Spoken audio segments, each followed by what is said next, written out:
Hello bachcho, let's see the question. Viscous force is proportional to the velocity of the object. Second sentence.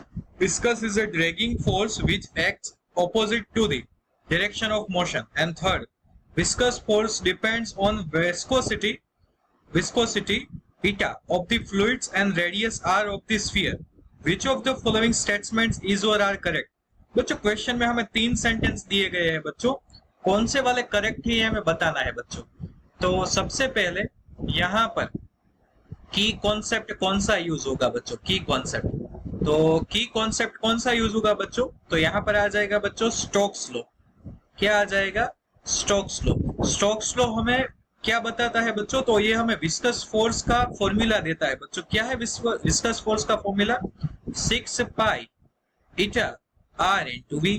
Formula number 1। यहाँ पर 6 और पाई constant है बच्चों, ईटा जो है वो कोएफिशिएंट ऑफ विस्कोसिटी है, आर रेडियस है बच्चों और वी वेलोसिटी है बच्चों। अब देख सकते हो आप बच्चों कि हमें इसमें से क्या पता चलता है बच्चों कि जो एफ है, एफ ये ईटा के डायरेक्टली प्रोपोर्शनल है, ईटा के ऊपर डिपेंडेंट है बच्चों। दूसरी चीज क्या पता चलती है? It is also dependent on the radius.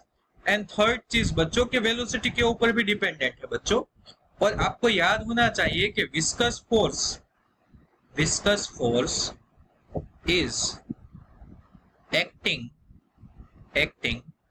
In opposite direction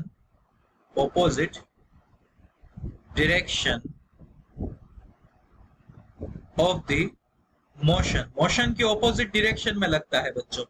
तो अब आप देखो बच्चों, सबसे पहला सेंटेंस के विस्कस फोर्स जो है, viscous force is proportional to the velocity of the object. तो देखिए बच्चों, आप यहाँ पर आपको पता चल जाता है कि वेलोसिटी के डायरेक्टली प्रोपोर्शनल है। तो फर्स्ट सेंटेंस जो है करेक्ट है बच्चों। दूसरी चीज, viscous force is dragging force which acts opposite to the direction of motion. तो ये भी राइट है बच्चों। देखिए आप, विस्कस फोर्स जो है ऑपोजिट डायरेक्शन में एक्ट होता है। और थर्ड चीज बच्चों, viscous force depends on viscosity eta and radius of the sphere. तो ये भी करेक्ट है बच्चों, आप देख लो। तो बच्चों यहाँ पर हमें आंसर मिल गया है बच्चों के तीनों आंसर करेक्ट है बच्चों। सो बच्चों, our key concept will lead us to the correct answer, and correct answer is option D. Clear बच्चों? So I hope बच्चों you all understood well. Best of luck.